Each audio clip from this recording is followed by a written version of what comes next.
Hello learners, I hope you are all fit and fine. तुमचं सगळ्यांचं माझ्या study with Rohini या यूट्यूब चॅनलमध्ये स्वागत आहे. या व्हिडिओमध्ये आपण स्टँडर्ड 9चा मॅथ पार्ट 1 अल्जेब्राचा lesson number 4 ratio and proportion हा लेसन सुरू करत आहोत. तर या लेसनमध्ये आपण कोणकोणते टॉपिक करणार आहोत ते या ठिकाणी मी लिहिले आहे. चला मग बघूया टॉपिक कोणते आहे. एकदा फक्त ओरली आपण बघू. फर्स्ट आहे ratio, second properties of ratio, third operations on equal ratio, fourth आहे theorem of equal ratio, fifth continue proportion and sixth K method. तर हा जो लेसन आहे रेशो अँड प्रपोर्शन हा खूप इम्पॉर्टंट रेशो आहे. आपण स्टँडर्ड 5थपासून बघत आलो आहे की रेशो अँड प्रपोर्शन या नावाचा टॉपिक आपल्या टेक्स्टबुकमध्ये आपलं पाहायला मिळतोच आणि तो असतोच. तर स्टँडर्ड 5थपासून आपण थोडा पार्ट याचा शिकत आलेला आहोत आणि पुढेसुद्धा हा टॉपिक आपला येणारच आहे. जर तुम्ही 11th नंतर सायन्स फॅकल्टीला गेला तर त्या ठिकाणीसुद्धा मॅथमध्ये हा टॉपिक तुम्हाला परत येणार आहे. कॉम्पिटेटिव्ह एक्झाममध्ये सुद्धा हा टॉपिक खूप इम्पॉर्टंट आहे. यावर बेस्ट एक्झाम्पल कॉम्पिटेटिव्ह एक्झाममध्ये येत असतात. चला मग सुरुवात करूया आपल्या ॲक्च्युअल टॉपिकला. सगळ्यात अगोदर आपला बघायचं आहे रेशो आणि प्रपोर्शन म्हणजे काय. म्हणजे आपल्या टॉपिकचंच नाव आहे ना रेशो आणि प्रपोर्शन, तर त्याचा अर्थ आपला माहीत पाहिजे. तर रेशो म्हणजे काय तुम्ही असं पाहिलंच असेल 3.2 म्हणजे 2 नंबर आहे, काही असते 2 वर्ड्स असतात त्यांच्या दोघांच्यामध्ये असे 2 डॉट असतात. तर हेच म्हणजे काय असतं आपलं रेशिओ. आणि याला रीड करतात 3:2. त्यानंतर यालाच आपण ह्या फॉर्ममध्ये सुद्धा लिहू शकतो. आपणच्या फॉर्ममध्ये वरचं जे आहे 3:2 त्यालाच आपण लिहितो 3/2. तर याला म्हणतो प्रपोर्शन. तर अशा प्रकारचे जे असतात त्याला म्हणतात रेशो आणि अपॉनच्या फॉर्ममध्ये लिहिलं की म्हणजेच ते होतात प्रपोर्शन. चला तुमच्या टेक्स्टबुकमध्ये तुम्हाला एक एक्झाम्पल दिलं आहे, ते एक्झाम्पल आपण बघूया. एक्झाम्पल मी रीड करते, तुम्ही टेक्स्टबुकसुद्धा उघडायचं आणि त्याच्यामध्ये बघायचं. एक्झाम्पल आहे तुमचं. The rava laddoo prepared by Vimal are tasty for which she takes 1 bowl of ghee, 3 bowls of rava and 2 bowls of sugar. Vimal काय करते, रवा लड्डू तयार करते आणि तिने तयार केलेले रवा लड्डू खूप टेस्टी असतात असं क्वेश्चनमध्ये सांगितलेलं आहे. आणि त्याच्यासाठी ती जे इन्ग्रेडियंट वापरते तर त्याचं प्रमाणसुद्धा दिलं आहे. 1 bowl of ghee, next 3 bowl of rava and 2 bowl of sugar. म्हणजे त्यांचं रेशो होणार 1:3:2. अशा प्रकारे त्यांचं रेशो होणार. त्यानंतर सांगितलेलं आहे की रवा आणि शुगर याचं प्रपोर्शन काय होईल 3:2. फक्त घी आणि रव्याचं सांगितलं तर प्रपोर्शन आहे ना 1:3. आणि घी आणि शुगरचं सांगितलं तर प्रपोर्शन आपण लिहिणार 1:2. मग आपण लिहिणार आहे रवा आणि शुगर यांचं प्रपोर्शन रवा sugar which is equals to 3:2. Next क्वेश्चनमध्ये सांगितलं आहे की जर रवा 12 bowls घेतल्या, रवाचं प्रपोर्शन आता चेंज झालं. पहिले फक्त होतं 3, ते चेंज करून त्याच्या जागेवर किती घेणार आपण 12 युनिट म्हणजे 12 bowls. तर आपलं शुगर किती बोल लागेल, किती युनिट लागेल ते फाइंड आउट करायचं आहे. चला मग सगळ्यात अगोदर जे घ्यायचं आहे, जे काढायचं आहे त्याच्यासाठी आपण काहीतरी कन्सिडर करणार. तर let x bowls of sugar required असं कन्सिडर करू आपण.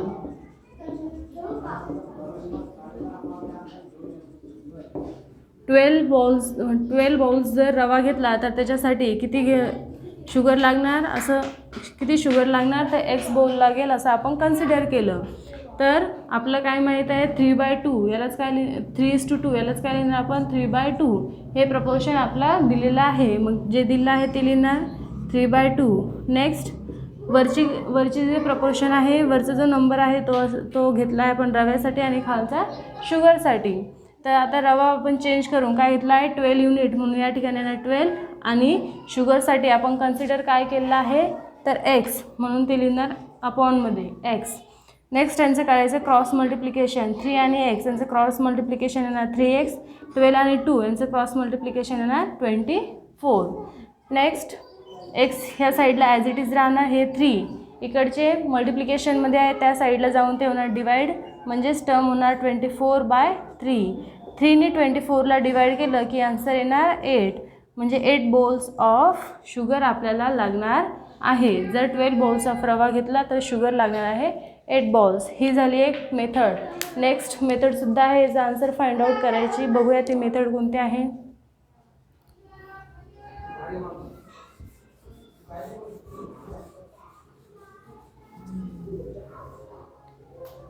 हे सगळं आपलं माहीत आहे. फक्त काय करणार आपण या ठिकाणी केनी मल्टिप्लाय करणार. वरती मल्टिप्लाय केलं म्हणून खालीसुद्धा आपला केनी मल्टिप्लाय करावं लागेल. त्यानंतर खालचं जे आहे हे एक्स कन्सिडर करायची गरज नाही याच्यामध्ये. बघा 3K बॉल ऑफ रवा आहे आणि नेक्स्ट किती चेंज केला आहे 12. याच्यावरून केची व्हॅल्यू आपण फाइंड आउट करू शकतो.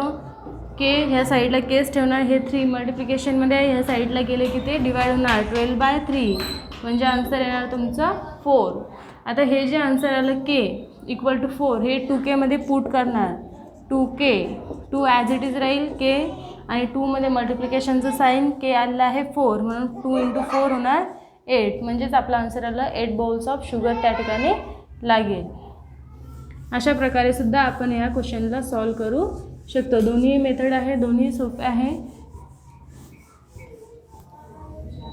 नेक्स्ट आहे आपण जे एक्झाम्पल पाहिलं त्याच्यामध्ये 3 रेशो दिले होते, म्हणजे 3 एंटिटीज होत्या, फर्स्ट, सेकंड आणि थर्ड 3 एंटिटीज होत्या. अशा 3 एंटिटीजसाठी सुद्धा आपण रेशो लिहितो. 3पेक्षा जास्तसाठी सुद्धा लिहू शकतो, 4साठी लिहितो.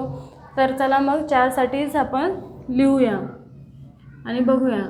4 एंटिटीज आहे, suppose A B C D. त्यानंतर त्यांचा रेशो दिला आहे 2:3:7:4.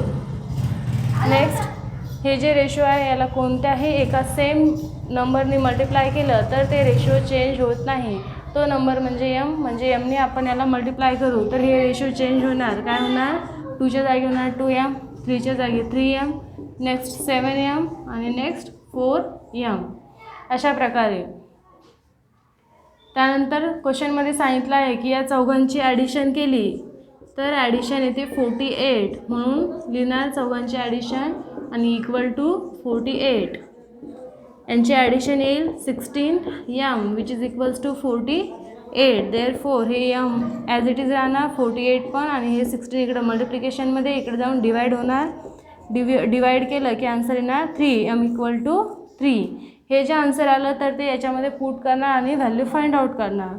फर्स्ट आहे 2M, 2 आणि Mचं मल्टिप्लिकेशन, M जे फाइंड आउट केलं ते पुट करणार 2 × 3, आन्सर येणार 6. सेकंड आहे 3M, 3 × 3 मल्टिप्लिकेशन येणार 9. नेक्स्ट आहे 7M, परत सेम वरच्यासारखं 7 × 3, आन्सर येणार 21. Next 4M which is equals to 4 × 3 which is equals to 12, म्हणजेच ते नंबर आहे 6, 9, 21 आणि 12. या प्रकारे सुद्धा आपण 4 एंटिटीज दिल्या असेल त्याच्यामध्ये रेशो असेल तर त्याला आपण सॉल्व करू शकतो. ॲडिशन सांगितली ॲडिशन, सबस्ट्रॅक्शन सांगितली सबस्ट्रॅक्शन. चला नेक्स्ट बघूया. नेक्स्ट काय आहे, एक एक्झाम्पल दिलेलं आहे तुम्हाला. एक्झाम्पल खूप इंटरेस्टिंग आहे, ते बघूया आपण एक्झाम्पल काय आहे. तर एक्झाम्पल मी रीड करते, तुम्ही टेक्स्टबुकमध्ये बघायचं आहे. एक्झाम्पल आहे the proportions of compounds of nitrogen, phosphorus and potassium in a fertilizer is 18:18:10. एक फर्टिलायझर आहे. फर्टिलायझरमध्ये नायट्रोजन, फॉस्फरस आणि पोटॅशियमचं प्रपोर्शन दिलेलं आहे. तर ते प्रपोर्शन आहे 18:10 या प्रकारे दिलेलं आहे. त्यानंतर कंपाऊंड प्रेझेंट आहे. नायट्रोजनचं कंपाऊंड आहे 18%. Compound of nitrogen is 18%. Next phosphorus is also 18%. and potassium, compound of nitrogen is potassium is equal to 10%. हे दिलेलं आहे. त्यानंतर सांगितलेलं आहे की remaining part is other substances, the weight of the each above compounds is 20 kg of fertilizer. आणि फर्टिलायझरचं total weight आहे, total weight of fertiliser, total weight of fertiliser equal to 20 kg. आपल्याला फाइंड आउट करायचं आहे या 20 kg पैकी नायट्रोजनचं weight किती आहे, फॉस्फरसचं किती आहे आणि पोटॅशियमचं वेट किती आहे. चला मग सगळ्यात अगोदर नायट्रोजनचं फाइंड आउट करूया आपण.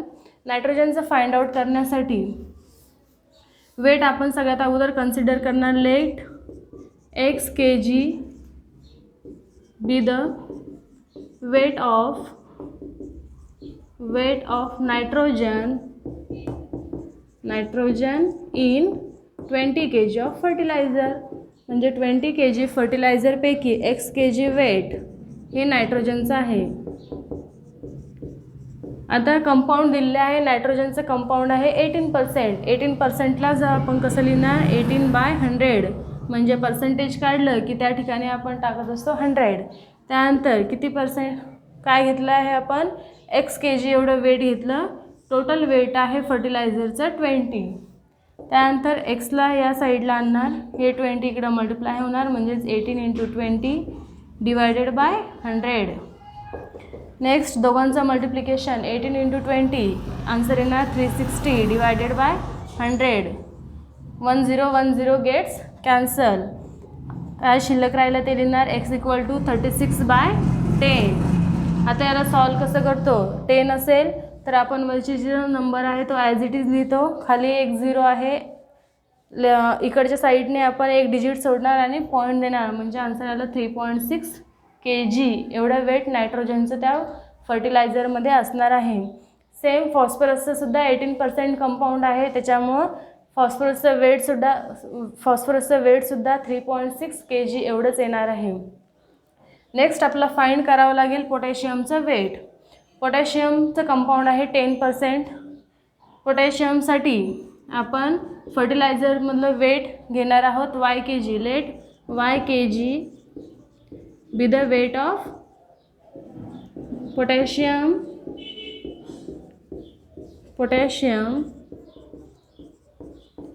in 20 kg of fertilizer. 20 kg of fertilizer. Same याच्यासारखं सॉल्व करायचं. 10%ला काय लिहिणार आपण, 10/100 विच इज इक्वल्स टू, आता एक्सच्या ठिकाणी काय घेतलं आहे आपण y kg म्हणून इथे येणार y खाली 20. सेम पहिल्यासारखं सॉल्व करणार, y इकडं या ठिकाणी लिहिणार आणि मल्टिप्लिकेशन होणार 10 × 20 डिवायडेड बाय 100. मल्टिप्लिकेशन याचं येणार 200 खाली 100. 0 गेट्स कॅन्सल, फक्त राहील 2 kg.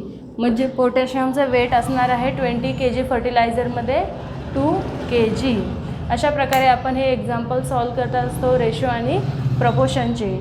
त्यानंतर बघायचं आहे टॉपिक. आपला टॉपिकचं नाव आहे direct proportion and inverse proportion. Direct proportion काय असतं, इन्व्हर्स प्रपोर्शन काय असतं हे बघणार आहोत. त्याचबरोबर दोघांमध्ये काय डिफरन्स असतो ते सुद्धा आता आपला बघायचा आहे. चला मग सुरुवात करूया आणि बघूया डायरेक्ट प्रपोर्शन म्हणजे काय, नेमकं डायरेक्ट प्रपोर्शन कशाला म्हणायचं. टॉपिकचं नाव आहे डायरेक्ट प्रपोर्शन.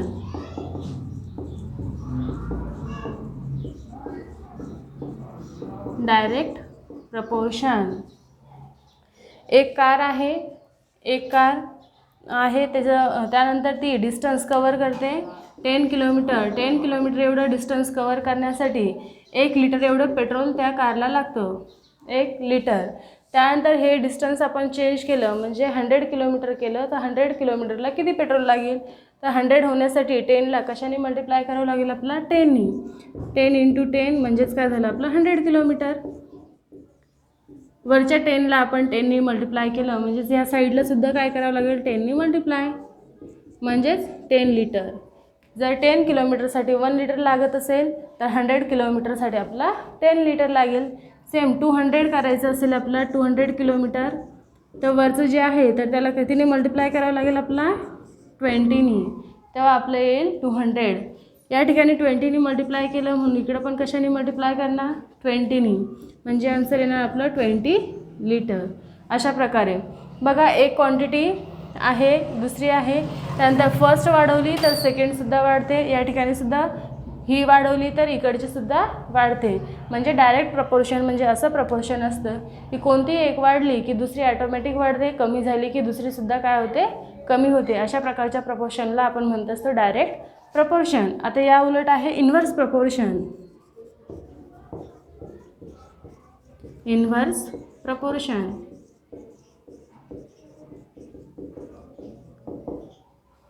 इन्व्हर्स प्रपोर्शन याच्यामध्ये बघा एक कार आहे, तिची स्पीड आहे 50 किलोमीटर पर आवर. स्पीड आहे 50 kilometre per hour, distance travel करते 100 किलोमीटर आणि टाईम लागतो एवढं डिस्टन्स ट्रॅव्हल करण्यासाठी 2 आवर्स. 2 आवर्स एवढा टाईम लागतो. जर आता आपण ही स्पीड वाढवली म्हणजे 50 किलोमीटरच्या ऐवजी स्पीड आपण केली 100 kilometre per hour, 100 kilometre per hour एवढी स्पीड वाढवली म्हणजे ओरिजिनल जी स्पीड होती त्याच्यापेक्षा स्पीड काय झालेली आहे डबल झालेली आहे.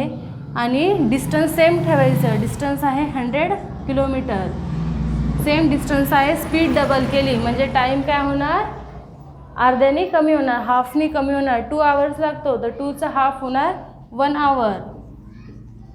म्हणजे बघा या ठिकाणी एक क्वांटिटी होती ती वाढवली तर दुसरी ॲटोमॅटिक काय झाली आहे रिड्यूस झालेली आहे. एक वाढली तर दुसरी कमी झालेली आहे. बघा तुम्ही बघू शकता या ठिकाणी असं आहे 50 किलोमीटर पर आवर आहे, स्पीड वाढवली 100 किलोमीटर पर आवरला, टाईम लागत होता 2 आवर्स तर टाईमसुद्धा रिड्यूस झालेला आहे. म्हणजे स्पीड वाढली टाईम रिड्यूस झाला, स्पीड कमी होती टाईम जास्त लागत होता. तर अशा प्रकारच्या प्रपोर्शनला आपण काय म्हणतो असतो इन्व्हर्स प्रपोर्शन. म्हणजे एक क्वांटिटी वाढली की दुसरी कमी होते, जर पहिली वाढत असेल तर दुसरी कमी होते. अशा प्रकारे म्हणजे उलटं कमी होते तर वाढते, वाढत असेल तर नंतर कमी होते. अशा प्रकारच्याच प्रपोर्शनला आपण इन्व्हर्स प्रपोर्शन असं म्हणत असतो. तर या लेसनमध्ये आपण रेशो म्हणजे काय, प्रपोर्शन म्हणजे काय, डायरेक्ट प्रपोर्शन, इन्व्हर्स प्रपोर्शन काय असतं ते पाहिलं आहे. त्याचबरोबर रेशो आणि प्रपोर्शनचे एक्झाम्पलसुद्धा पाहिले आहे. यानंतरचा जो टॉपिक आहे तो आपण नेक्स्ट व्हिडिओमध्ये बघूया. तोपर्यंत अभ्यास करा, मस्त राहा, बाय बाय.